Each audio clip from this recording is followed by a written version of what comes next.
یہ اس وقت کی بات ہے جب یمن پر مشرک قوم کا قبضہ تھا جس کا نام تھا ہموے۔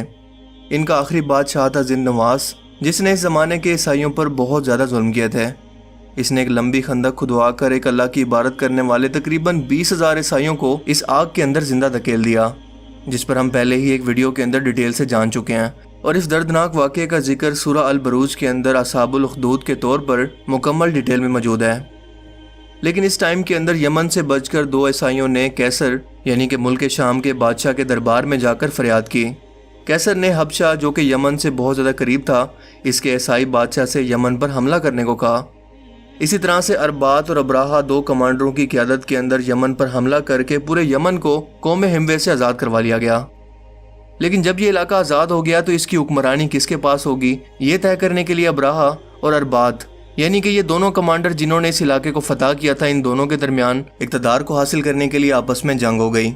لیکن اربات اس جنگ کے اندر مارا گیا اور اس طرح سے ابراہا کو یمن کا گورنر مقرر کر دیا گیا۔ کعبۃ اللہ کی عظمت اور لوگوں کی اس سے عقیدت کو دیکھ کر یمن کے گورنر ابراہا نے ارادہ کیا کہ وہ بھی یمن کے اندر ایک ایسا شاندار کلیسا بنوائے جس کی مثال دنیا کے اندر کہیں اور نہ ملتی ہو،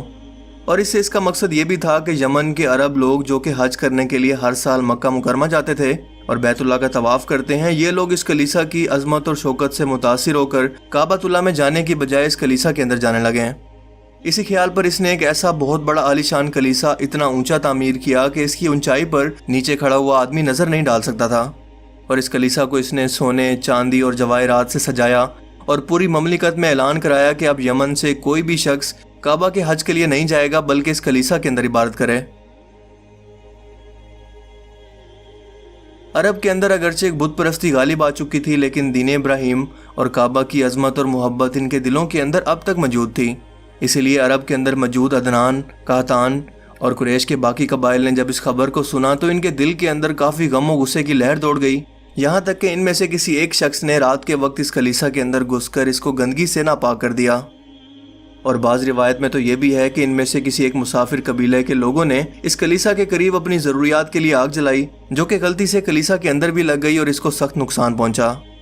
لیکن جب ابراہا کو اس کی اطلاع ملی اور بتلایا گیا کہ کسی قریش کے شخص نے یہ کام کیا ہے تو اس نے قسم کھائی کہ میں ان کے کعبہ کی اینٹ سے اینٹ بجا کر رہوں گا۔ ابراہا نے اس کی تیاری شروع کی اور اپنے بادشاہ سے اس کی اجازت بھی مانگی، اور ظاہر سی بات ہے کہ اس کا بادشاہ بھی مشرک تھا، اس لیے اس نے خاص طور پر اپنا ایک ہاتھی جس کا نام تھا محمود ابراہا کی فوج کے اندر شامل ہونے کے لیے بھیج دیا کہ وہ اس پر سوار ہو کر کعبہ پر حملہ کرے۔ بعض روایت میں یہ بھی ہے کہ یہ سب سے بڑا اور عظیم الشان ہاتھی تھا جس کی مثال عرب کے اندر یا پوری دنیا کے اندر اور کہیں نہیں ملتی۔ محمود کے علاوہ 8 اور ہاتھیوں کو ابراہا کے لشکر کے اندر شامل ہونے کے لیے اس بادشاہ نے روانہ کیا، اور ہاتھیوں کی اتنی بڑی تعداد کو بھیجنے کا مقصد یہ تھا کہ نعوذ باللہ کعبہ کو گرا کر زمین بوس کرنے کے اندر ان ہاتھیوں سے کام لیا جائے، یعنی کہ بیت اللہ کے ستونوں کے اندر لوہے کی مضبوط اور لمبی زنجیروں کو باندھ کر ان زنجیروں کو ہاتھیوں کے گلے میں باندھیں اور ان کو آگے چلنے کے لیے کہیں تو نعوذ باللہ پورا کا پورا کعبہ ہی زمین پر آ کر گرے گا۔ لیکن عرب کے اندر جب اس حملے کی خبر پھیلی تو سارا کا سارا عرب مقابلے کے لیے تیار ہو گیا۔ یمن کے اندر بھی عربوں کے کافی لوگ موجود تھے، جن میں ایک ذوالفقار نام کا شخص بھی موجود تھا جس نے عربوں کی قیادت سنبھالی، اور عرب لوگ اس کے گرد جمع ہو کر مقابلے کے لیے تیار ہو گئے اور ابراہا کے خلاف ایک فیصلہ کن جنگ کی۔ لیکن اللہ تعالیٰ کو یہ منظور تھا کہ ابراہا کی شکست اور اس کی رسوائی نمایاں ہو کر دنیا کے سامنے آئے اور پھر قیامت تک کوئی بھی شخص ایسا کرنے کی جرات بھی نہ کر سکے۔ اس لیے یہ عرب مقابلے کے اندر کامیاب نہ ہوئے اور ابراہا نے ان کو شکست دی اور ذوالفقار کو قید کر کے آگے روانہ ہو گیا۔ اس کے بعد جب وہ قبیلہ خثم کے مقام پر پہنچا تو اس قبیلہ کے سردار نفیل بن حبیب نے پورے قبیلے کے ساتھ ابراہا کا مقابلہ کیا، لیکن ابراہا کے لشکر نے اس کو بھی شکست دے دی۔ اس مقابلے کے بعد نفیر بن حبیب کو بھی قید کر لیا گیا اور ابراہا نے ارادہ کیا کہ اس کا قتل کر دے، لیکن قتل اس لیے نہیں کیا کیونکہ ابراہا کا لشکر عرب کے راستوں سے واقف نہیں تھا۔ طے یہ پایا کہ ہم اس کو محض اس لیے زندہ رکھیں گے تاکہ مکہ تک پہنچنے کے لیے جو تمام راستے ہیں جن سے ہم واقف نہیں ہیں ان میں یہ ہماری رہنمائی کرے گا۔ اس کے بعد جب ابراہا کا یہ لشکر طائف کے قریب پہنچا تو طائف کے رہنے والے قبیلہ سکیف عرب کے پچھلے قبائل کی ابراہا سے جنگ اور اس کی فتح کے واقعات کو سن چکے تھے، اس لیے یہ لوگ ڈر گئے اور اپنی خیر منانے کا فیصلہ کیا اور یہ کہا کہ طائف کے اندر جو ہم نے ایک عظیم الشان بت خانہ لات کے نام سے تعمیر کر رکھا ہے، ابراہا اگر اس کو نہ چھیڑے تو ہم ابراہا کا مقابلہ نہیں کریں گے۔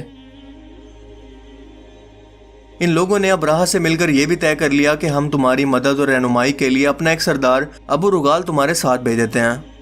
अब्राहा इस बात पर राजी होकर अबू रुगाल को साथ लेकर मक्का मुकरमा के करीब एक मकाम मुगमस पर पहुंच गया, जहां कुरैश मक्का के ऊँट चर रहे थे, जिनमें से 200 ऊँट रसूल करीम सल्लल्लाहु अलैहि वसल्लम के दादा हजरत अब्दुल मुत्तलिब के भी थे, जो कि कुरैश के सरदार थे। अब्राहा ने यहाँ पहुंचकर अपने एक सफ़ीर हनाता हुमैरी को शहर मक्का के अंदर भेजा कि वो कुरैश के सरदारों के पास जाकर इतला दे कि हम तुमसे जंग करने के लिए नहीं आए, बल्कि हमारा मकसद सिर्फ और सिर्फ काबा को गिराना है, और अगर तुम लोगों ने इस रास्ते के अंदर कोई भी रुकावट डालने की कोशिश ना की तो हम तुम्हें कोई नुकसान नहीं पहुंचाएंगे। लिहाजा जब ये सफ़ीर मक्का मुकरमा के अंदर दाखिल हुआ तो सब लोगों ने इनको अब्दुल मुत्तलिब का पता दिया कि वो सबसे बड़े कुरैश के सरदार हैं, उनसे जाकर बात करो। हनाता ने जब अब्दुल मुत्तलिब से बात की और अब्राहा का पैगाम पहुंचाया तो हज़रत अब्दुल मुत्तलिब ने जवाब दिया कि हमारा भी अब्राहा से जंग करने का कोई इरादा नहीं है, ना ही हमारे पास इतनी ताकत है कि इसकी बड़ी फौज का मुकाबला कर सकें, लेकिन मैं ये बताता चलूँ कि ये अल्लाह का घर है और ये इसके खलील इब्राहीम अलैहिस्सलाम का तामीर करदा है, और अल्लाह ताला अपने घर की हिफाजत का जिम्मेदार भी खुद है। सो अगर अब्राहा का अल्लाह ताला से जंग करने का इरादा है तो वो जो चाहे करे, लेकिन इसका इंजाम देखेगा कि अल्लाह ताला इसके साथ क्या मामला करते हैं। हनाता ने अब्दुल मुत्तलिब से कहा कि आप मेरे साथ चलें, मैं आपको अब्राहा से मुलाकात करवाता हूँ। अब्राहा ने जब अब्दुल मुत्तलिब को देखा कि वो इतने खूबसूरत शक्ल के आदमी हैं और शक्ल से ही बारोब और सरदार लगते हैं, तो इन्हें अपने सामने खड़ा देखकर वो अपने तख्त से नीचे उतरकर बैठ गया और अब्दुल मुत्तलिब को अपने साथ बराबर में बिठा लिया और अपने तर्जुमान से कहा कि अब्दुल मुत्तलिब से पूछिए कि वो यहाँ पर मेरे पास किस मकसद के लिए आए हैं। अब्दुल मुत्तलिब ने कहा कि मेरी ज़रूरत तो बस इतनी है कि मेरे जो ऊँट आपके लश्कर ने गिरफ्तार कर लिए हैं, आप इनको छोड़ दें। अब्राहा ने अपने तर्जुमान के ज़रिए अब्दुल मुत्तलिब से कहा कि जब मैंने आपको पहली बार देखा तो पता नहीं क्यों मेरे दिल के अंदर आपकी बड़ी इज़्ज़त पैदा हुई, लेकिन आपकी बातों ने इस इज़्ज़त को बिल्कुल ख़त्म कर दिया है, क्योंकि आप मुझसे सिर्फ अपने 200 ऊँटों की बात करने आए हैं और ये बात भी जानते हैं कि मैं आपके काबा को, जो कि आपका दीन है, इसको गिराने के इरादे से आया हूँ। आपने इसके बारे में कोई बात तक नहीं की। अब्दुल मुत्तलिब ने जवाब दिया कि इन ऊँटों का मालिक मैं हूँ, लिहाजा इनकी जिम्मेदारी भी मुझ पर है, और जहाँ तक काबतुल्लाह की बात है तो इसका मालिक मैं नहीं हूँ, बल्कि इसका मालिक वो अजीम हस्ती है जो कि अपने घर की हिफाजत करना अच्छे से जानता है। अब्राहा ने कहा कि तुम्हारा खुदा भी अब इसको मेरे हाथों से नहीं बचा पाएगा। अब्दुल मुत्तलिब ने जवाब दिया कि फिर तुम्हें इख्तियार है कि जो चाहे करो। और बाज़ रिवायत के अंदर यह भी आता है कि अब्दुल मुत्तलिब के साथ और भी कुरैश के चंद सरदार गए थे और उन्होंने अब्राहा के सामने ये पेशकश रखी कि अगर आप बैतुल्लाह पर अपनी दस्तअंदाजी ना करें और अगर वापस लौट जाएं तो हम 1/3 पैदावार, जो कि पूरे 1 साल की होगी, आपको बतौर खराज अदा करेंगे। लेकिन अब्राहा ने इस पेशकश को मानने से इनकार कर दिया। अब्दुल मुत्तलिब के ऊँट अब्राहा ने वापस कर दिए और वो अपने ऊँट लेकर वापस आए तो बैतुल्लाह के दरवाजे का हल्का पकड़कर दुआ के अंदर मसरूफ़ हो गए और रो रो कर दुआ करते रहे कि ए मालिक, अपने घर की हिफाजत फरमा, क्योंकि अब्राहा के इस अजीम लश्कर का मुकाबला करना हमारे बस में नहीं है। अब्दुल मुत्तलिब मक्का के दूसरे लोगों को साथ लेकर मुख्तलिफ पहाड़ों पर फैल गए और इनको यकीन था कि इस लश्कर पर अल्लाह ताला का अज़ाब आएगा, और इसी बिना पर उन्होंने खुद अब्राहा से अपने ऊँटों का मुतालबा किया था। और उन्होंने बैतुल्लाह के मुतालिक गुफ्तगू करना इसलिए पसंद न किया कि खुद तो इसके मुकाबले की इनके अंदर ताकत नहीं थी, और दूसरी तरफ ये भी यकीन रखते थे कि अल्लाह ताला इनकी बेबसी पर रहम फरमाकर दुश्मन की कुव्वत और इसके अज़ाइम को खाक में मिला देंगे। सुबह हुई तो अब्राहा ने बैतुल्लाह पर चढ़ाई की तैयारी की और अपने हाथी महमूद नामी को आगे चलने के लिए तैयार किया। नफील बिन हबीब, जिनको रास्ते से अब्राहा ने गिरफ्तार किया था, इस वक्त वो आगे बढ़े और हाथी का कान पकड़कर कहने लगे कि तू जहाँ से आया है वहीं पर सही सालिम लौट जा, क्योंकि तू अल्लाह ताला के महफूज तरीन शहर के अंदर है। यह कहकर इसने हाथी का कान छोड़ दिया और हाथी ये सुनते ही बैठ गया। हाथी वालों ने इसको मुसलसल उठाना चाहा, लेकिन वो अपनी जगह से हिला तक नहीं। इसको बड़े बड़े नेज़ों से मारा गया, इसके ऊपर तीर बरसाए गए, लेकिन इसने इसकी भी परवाह नहीं की, और इसकी नाक के अंदर लोहे के राड भी डाले गए, लेकिन वो फिर भी ना खड़ा हुआ। लेकिन जब लोगों ने इसको यमन की तरफ वापस भेजने के लिए खड़ा किया तो ये जाने के लिए तैयार होकर खड़ा हो गया। इसके बाद इसका मुंह शाम की तरफ किया तो ये वहाँ पर भी चलने लगा, मशरिक की तरफ चलाया तो वहाँ पर भी चलने लगा, लेकिन जैसे ही इसका मुंह मक्का मुकरमा की तरफ करते तो ये बैठ जाता।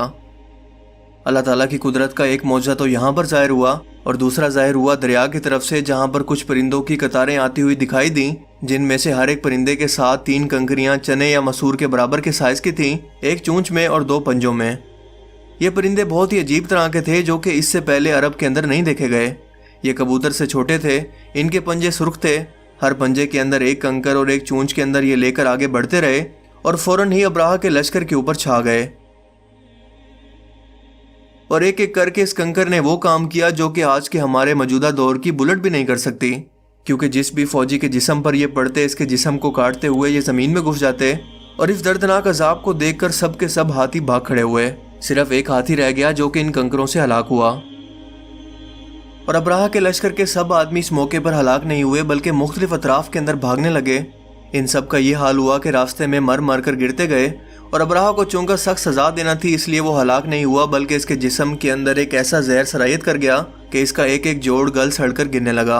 और इसी हालत के अंदर इसको वापस यमन में लाया गया। दारुल हुकूमत सना पहुंचकर इसका सारा बदन टुकड़े टुकड़े होकर बह गया और ये दर्दनाक मौत मरा। अब्राहा के हाथी महमूद के साथ इसके 2 हाथी चलाने वाले भी यही मक्का मुकरमा के अंदर रह गए, लेकिन इस हालत के अंदर के ये दोनों अंधे और अपाहिज हो गए। मोहम्मद बिन इसहाक ने हज़रत आयशा रज़ी अल्लाह तआला अन्हा से रिवायत किया है कि उन्होंने फरमाया कि मैंने इन दोनों को इस हालत के अंदर देखा है कि वो अंधे और अपाहिज थे। और हज़रत आयशा सिद्दीक़ा की बहन अस्मा रज़ी अल्लाह तआला अन्हा ने फरमाया कि मैंने इन दोनों को अपाहिज और अंधों को भीख मांगते हुए देखा। इस इबरतनाक वाक़े का जिक्र अल्लाह ताला ने कुरान करीम की सूरह अल-फील के अंदर कुछ इस तरह से किया है। क्या तुमने नहीं देखा कि तुम्हारे परवरदिगार ने हाथी वालों के साथ क्या मामला किया? क्या इसने इन लोगों की सारी चालें बेकार नहीं कर दी थीं और इन पर गौल के गौल परिंदे छोड़ दिए थे जो इन पर पक्की मिट्टी के पत्थर फेंक रहे थे और इन्हें ऐसा कर डाला जैसे खाया हुआ भूसा। अल्लाह ताला अपने नबी से फरमा रहे हैं कि क्या आपने नहीं देखा, हालांकि ये वाक़या आप सल्लल्लाहु अलैहि वसल्लम की पैदाइश से कुछ दिन पहले का है। और अबाबील से मुराद कुछ ऐसे परिंदे हैं जो कि अजीब तरह के थे और वो अरब के अंदर इससे पहले कभी देखे भी नहीं गए। जैसा कि हमें हदीस मुबारक से पता चलता है कि एक ऐसा छोटा सा काले रंग का परिंदा जो कि अंधेरी जगहों पर रहता है और जिसको उर्दू ज़बान के अंदर अबाबील कहते हैं। और अल्लाह पाक फरमाते हैं कि इन कंकरियों के अंदर कोई ताकत नहीं थी, ये तो मामूली आग और गारे से बनी हुई थी, लेकिन अल्लाह ताला ने इनसे मौजूदा दौर के अंदर मौजूद बंदूक की गोलियों से भी ज़्यादा काम लिया। अब्राहा का लश्कर जिस पर कंकरियों की मार पड़ी थी वो ऐसे हो गए जैसे जानवरों का खाया हुआ भूसा, जबकि ऐसा भूसा जो कि जानवर ने चबा भी लिया हो, तो वो तिनके अपने हाल पर नहीं रहते और दुनिया के अंदर भी उनकी कोई कीमत नहीं होती। लिहाजा अल्लाह ताला ने इस इबरतनाक वाक़े के ज़रिए अपना असूल और ज़ाब्ता कुल क़यामत तक के इंसानों और जिनों के लिए बयान कर दिया कि जो भी हमारे घर के मुतल्लिक़ गलत नियत रखेगा इसका हशर वही होगा जो कि अब्राहा के लश्कर के साथ हुआ, क्योंकि ये अल्लाह का घर है और इसकी हिफाजत करने वाली ज़ात भी इस पूरी कायनात को बनाने वाली है, जिसमें इंसान भी शामिल हैं।